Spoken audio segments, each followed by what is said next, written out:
നമസ്കാരം.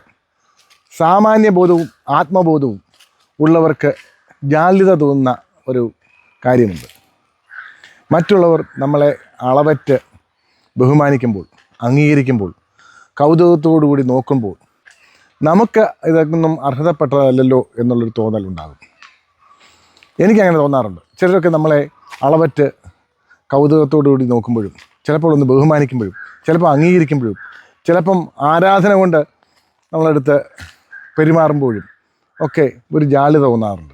കാരണം ഇതൊന്നും നമുക്ക് അർഹതയുള്ളതല്ല, അത്രത്തോളം ഒന്നും നമ്മളില്ല എന്നുള്ള ആത്മബോധമാണ്.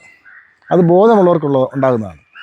എന്നാൽ മറ്റു ചിലരുണ്ട്, തന്നെ നന്നായിട്ട് ബഹുമാനിക്കണമെല്ലാവരും, താൻ വരുമ്പോൾ എല്ലാവരും അംഗീകരിക്കണം, താനല്ലാതെ വേറെ ആരും ഈ ലോകത്ത് ഇത്രത്തോളം പ്രാഗൽഭ്യമുള്ളവരില്ല, തന്നോളം വിവരമുള്ളവരാരുമില്ല എന്നൊക്കെ ധരിക്കുന്നവർ അവർ മൂഢന്മാരാണ്.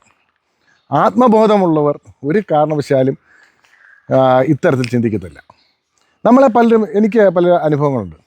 നമ്മളെ ചിലരൊക്കെ അംഗീകരിക്കുകയും ചിലരൊക്കെ ബഹുമാനിക്കുകയും ചിലരൊക്കെ വളരെയേറെ പ്രതീക്ഷിക്കുകയും ചെയ്യാറുണ്ട്. നമ്മളെ കഴിവുകളിലേക്കാൾ അപ്പുറം അവർ പ്രതീക്ഷിക്കുന്നുണ്ട്.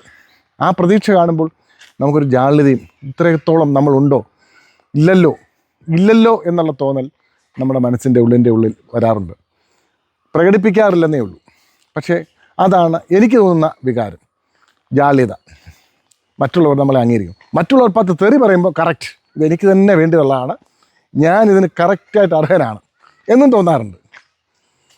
എന്നാൽ തോന്നാത്തവന്മാർ മൂഢന്മാരാണ്, ആത്മബോധമില്ലാത്തവരാണ്, അവർ സാമാന്യ ബോധമില്ലാത്തവരാണ്. അത്തരത്തിലുള്ളവരാണ് കൂടുതലും ഈ സമൂഹത്തിൽ. ആത്മബോധമുള്ളവരൊരിക്കലും, അവനവനെപ്പറ്റി അറിയാവുന്നവരൊരിക്കലും, സാമാന്യ വിവരവും കോമൺ സെൻസുള്ള ആരും മറ്റുള്ളവരാൽ ബഹുമാനിക്കപ്പെടാൻ അർഹനാണെന്നും ഒന്നും ചിന്തിക്കത്തില്ല. ഞങ്ങൾ വക്കീലന്മാരുടെ കൂട്ടത്തിൽ ധാരാളം ആൾക്കാർ ഇത്തരത്തിലുണ്ട്. അവരുടെ നടപ്പും എടുപ്പും പോക്കും നിൽപ്പും ഒക്കെ കണ്ടാൽ ഭൂലോകം മറിക്കുന്നവരാണെന്ന് തോന്നും. ഭൂരിപക്ഷം പേരും കഴിവില്ലാത്തവരാണ്. എനിക്ക് കൃത്യമായിട്ട് പറയാൻ കഴിയും. 31 വർഷത്തെ എൻ്റെ പ്രാക്ടീസ് കൊണ്ട് ഒരു കാര്യം എനിക്ക് കൃത്യമായി മനസ്സിലായി: എത്ര നല്ല വക്കീലന്മാർ ഈ ബാറിലും മറ്റുള്ളിടത്തും ഉണ്ടെന്ന്. ഈ ഞെളിഞ്ഞ് നടക്കുന്നവന്മാരിൽ 99% യാതൊരു കാര്യമില്ലാത്തവന്മാരാണ്.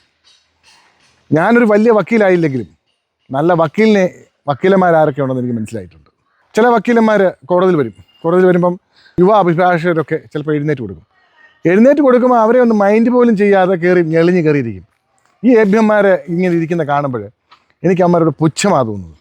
സ്വസ്ഥമായി യുവ അഭിഭാഷകർ ഇരിക്കുമ്പോൾ അവരെഴുന്നേറ്റ് കൊടുക്കുമ്പോൾ അവരെ അവിടെ തന്നെ ഇരുത്തിയിട്ട് സ്വസ്ഥമായി വേറെ എവിടെയെങ്കിലും മാറിയിരിക്കുക, അല്ലെ കേസ് നടത്താനൊക്കെ ഉണ്ടെങ്കിൽ മുന്നേ ഇരിക്കുക. അല്ലാതെ അവരെഴുന്നേറ്റ് കൊടുക്കുന്ന കസേരയിൽ ഇതേതാണ്ട് കുടുംബസ്വത്താന്നുള്ള രീതിയിൽ കയറിയിരിക്കുന്ന മൂഢന്മാരെ ഞാൻ പലപ്പോഴും കോടതിയിലൊക്കെ വെച്ച് കാണാറുണ്ട്. ഞാൻ ഒരു യുവ അഭിഭാഷകർ സീറ്റ് കവർന്നെടുക്കത്തില്ല. സ്ഥലമില്ലെങ്കിൽ ഞാൻ മാറി നിൽക്കാനുള്ള ആരോഗ്യ ഈശ്വരാധീനം കൊണ്ട് എനിക്കുണ്ട്. പക്ഷേ ചിലവരിങ്ങോട്ട് വരുമ്പോൾ ചുറ്റും ഒന്ന് നോക്കും. അന്നേരം പാവം പിടിച്ച യുവ അഭിഭാഷകരൊക്കെ, ഇയാൾ വലിയ കൂടിയവനാ, വലിയ വക്കീല, തല നരച്ചിരിക്കുന്നു, അല്ലെ കുറേ കാലത്തെ പ്രാക്ടീസ് ഉണ്ട്, എഴുന്നേറ്റ് കൊടുത്തേക്കാം. പാവങ്ങൾ എഴുന്നേറ്റ് കൊടുക്കുമ്പോൾ അവിടെ കയറി ഞെളിഞ്ഞിരിക്കും. ഒരു നന്ദി പോലും പറയത്തില്ല. ഞാൻ ഈ യുവ അഭിഭാഷകരോട് പറയാറുണ്ട്, ഒറ്റയൊരുത്തം വന്നാൽ എഴുന്നേറ്റ് കൊടുക്കേണ്ട കാര്യമില്ല. അല്ലെങ്കിൽ നമ്മളെ മൈൻഡ് ചെയ്യുന്നവരായിരിക്കണം, നമ്മളെ പരിഗണിക്കുന്നവരായിരിക്കണം. അല്ലാത്ത ഒരുത്തനെയും ബഹുമാനിച്ചിട്ട് കാര്യമില്ല.